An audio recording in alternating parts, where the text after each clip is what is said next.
For a lot of people with PTSD, the treatments with the strongest evidence are also the hardest ones to begin. Some never start. Some start and drop out. Some finish and still carry symptoms into the next year. That gap is real, and it is where this video lives. This is not a pitch. It is a careful look at one option that already sits inside the VA system: mindfulness-based stress reduction. What it is, what the evidence actually shows, and where it does not belong. MBSR was built in 1979 by John Kabat-Zinn at the University of Massachusetts Medical School, in a clinic for patients whose chronic pain and stress-related illness had stopped responding to standard medicine. It is secular. There is nothing to believe and nothing to convert to. It is an 8-week course with a fixed curriculum, an instructor, a group, and homework. Closer to a physical therapy protocol than a wellness trend. The course teaches 5 things. None of them are mysterious. All of them are harder than they sound. The first is mindfulness meditation. You sit, you put attention on one thing, usually the breath. Attention wanders, you notice that it wandered and you bring it back. That is the entire exercise. What you are training is not calm. You are training the noticing and the return. For someone whose mind runs the same footage on a loop, catching the loop as it starts is not a small skill. The second is the body scan. You lie down and move attention slowly through the body, one region at a time. Feet, ankles, calves, upward. You are not trying to relax anything. You are checking what is already there. PTSD lives in the body as much as the mind. The jaw that will not unlock, the shoulders riding up near the ears, the stomach that knows something is wrong before you do. The body scan gives that a name and a location. The third is mindful movement. Slow, simple yoga postures. Stretching, standing, balance work, adapted for whatever body shows up in the room. The point is not flexibility. The point is paying attention to sensation while something is happening, at low stakes, with permission to back off at any time. The fourth is breathing awareness. Breathing is the one piece of the threat response you can reach directly. In MBSR, you mostly watch it rather than control it. You learn what your own breathing does on an ordinary afternoon and what it does 30 seconds before things go sideways. The fifth runs through all the others: present moment awareness and non-judgmental observation of thought and emotion. You notice what arrives and you name it, without arguing with it and without deciding what it says about you. Anger arrives, you note anger. Shame arrives, you note shame. For many people, the second layer is the heavy one, not the feeling, but the verdict about having the feeling. This practice works on that layer. Here is one way researchers think about why this could help. It is a working theory, not a proven mechanism. PTSD keeps the nervous system in threat mode after the threat is gone. A smoke alarm that will not reset. It is not broken exactly. It is doing its job with the sensitivity set too high. Burnt toast, a slammed door, a particular smell in a parking garage, and the whole house gets treated as on fire. 3 things tend to follow. Avoidance, because you learn to stay away from anything that might set it off. Hyperarousal, because the body stays braced.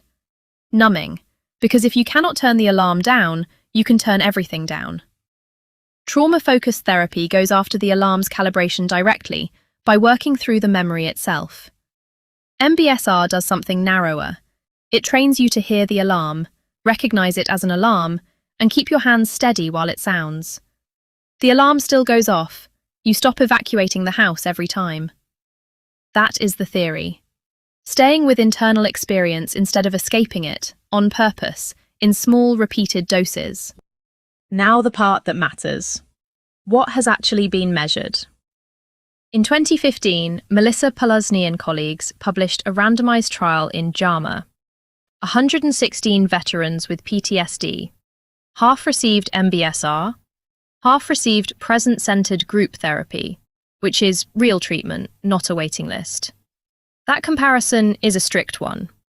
At 2-month follow-up, 49% of the MBSR group showed clinically significant improvement in self-reported PTSD symptom severity, compared with 28% in the comparison group.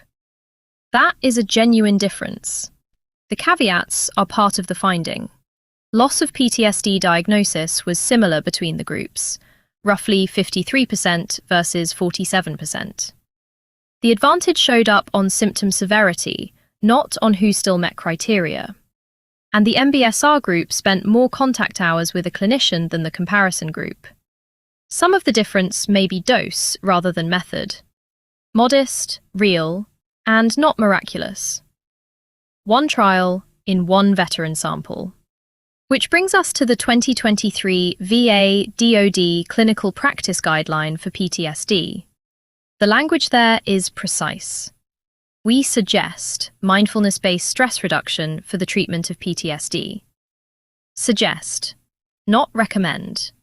In guideline grammar, that is the weak 4 tier. It means the evidence leans favorable and is not strong enough to put this in front. The same guideline leaves first line where it was. Trauma-focused psychotherapies, prolonged exposure, cognitive processing therapy, EMDR, and certain medications, paroxetine, sertraline, venlafaxine. Those carry the strongest evidence, and nothing here changes that. If someone tells you MBSR is the equal of prolonged exposure, they are ahead of the data. So where does it belong? Alongside trauma-focused work, as an adjunct, or as an alternative when trauma-focused work is not accessible, not acceptable, or not enough. There is no PE provider within 90 miles. You tried CPT and could not stay in it.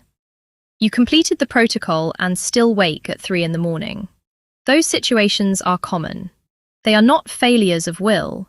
They are how the disorder and the system around it actually behave. If you go in knowing the cost. 8 weekly sessions, roughly 2.5 hours each. 1 all-day retreat, usually 6 to 7 hours, much of it in silence. Daily home practice of about 45 to 60 minutes, most days for 8 weeks. That last part is what people underestimate. This is not a podcast you half listen to on a drive. It is closer to conditioning, repetition, on a schedule, on the days you do not feel like it.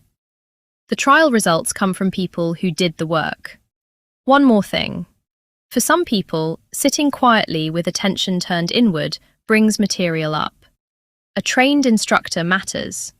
So does a clinician who knows your history. Back to where we started.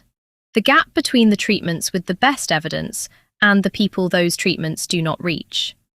MBSR does not close that gap. It is not a cure, it does not replace trauma-focused therapy, and it has not cleared the bar those treatments cleared. What it offers is narrower and steadier than it sounds. A trained way to stay with what shows up. The alarm still sounds. It stops owning the whole day. This is not medical advice.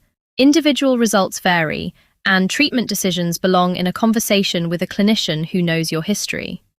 MBSR courses run at many VA facilities and through qualified instructors outside the VA.